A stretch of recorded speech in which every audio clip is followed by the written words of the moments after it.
This video is specifically for users of Excel 2013 that don't have the PowerPivot add-in installed, but who do have access to the business intelligence functionality in Excel 2013, which is referred to as the data model. One way to find out if you have a version that does have the data model functionality built in is to click on the Data tab and then Connections and Add. Click the drop down, and if you see Add to the data model, then you know your version of Excel does support it. So what benefits does the data model offer over regular Excel functionality? As you may already know, you can create a classic pivot table from a range such as this, which is a list of sales of bikes and accessories by country and by month, by clicking in the range, clicking Insert, Pivot Table, and deciding where you want to put it. A bit of drag and drop, and there you have your pivot table. But as I've explained in other videos, if you click in the pivot table, which brings up your pivot table tools, click on the Analyze tab, you'll see that the OLAP tools is grayed out. It's not available. That means you can't take advantage of Excel's cube functions that allow you to place your report wherever you want. You may be familiar with the concept that if you try to insert a column or row in a pivot table, then you get an error message. So to take advantage of Excel 2013's data model, here's what you need to do. Click in your range and then do Insert Table. Say My Table as Headers and click OK. Whenever you click in a table, the Table Tools tab will become visible, and that allows you to change the name of the table. By default, Excel will give it a name like Table 1, Table 2, and it's definitely worthwhile for you to change that. And we'll make that Sales 1. Then when you click in your range and click Insert Pivot Table, choose the option Use an external data source, choose Connection, click on the Tables tab, and there's your Sales 1 table. Then double click or click Open. We'll put it in this worksheet. OK. And with a bit more drag and drop as before, we end up with the same pivot table. But this time, when we click on the Analyze tab of the Pivot Tables tools, the OLAP Tools drop-down is enabled, and we can convert to formulas.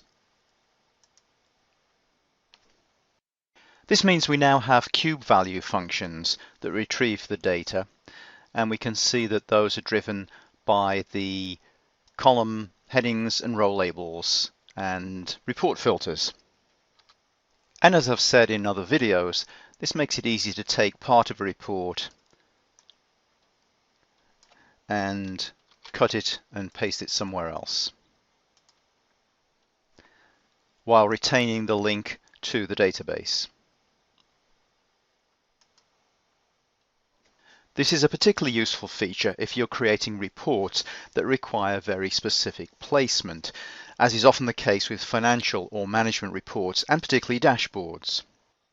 But there are other benefits of manipulating your data ranges and making them linked tables in the data model. For example, in this case, the same sales listing, but we don't have product group names, we have product codes. So when we build a pivot table, we get these rather ugly headings that nobody understands.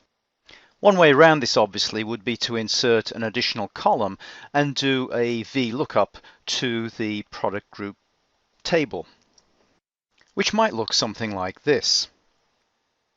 But let's make this into a table.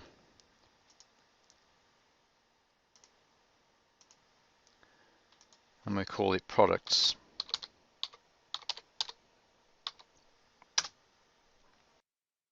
Then we can click in the table, click Data, Relationships, New, and we'll select, this is the Sales 2 table now, the one that has the product codes, and we'll say Product Group Code is the column, and the related table is our products table, also with product group code.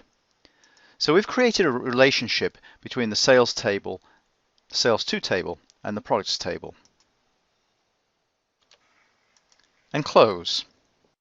So this time when we create a pivot table and click Insert Pivot Table, we go to Use External Data Source, Tables, and we choose the tables in the workbook data model. And we'll put that in the existing sheet. You can see all the tables in the data model listed here, and it's important that you choose the right ones. The table that has the product codes is sales to. So we'll put our amount in the values area, country on rows, month in the report filter. But instead of choosing the product group code, we're going to go to the products table and choose the product group. I think you'll find that in anything but the most trivial pivot tables, that using the data model, creating relationships between your tables, is a much more powerful way to build them, and it avoids unnecessary use of VLOOKUP functions. So to conclude then, even if you don't have the PowerPivot add-in, if your version of Excel 2013 supports the data model, then you can take advantage of the data relationships between tables and also the ability to convert your pivot tables into formulas. And you're not just limited to data that's already in ranges in Excel sheets that you convert into linked tables. You can import data from external sources such as CSV files. Just remember that you're limited to a maximum size of 10 megabytes for your workbook. Thank you.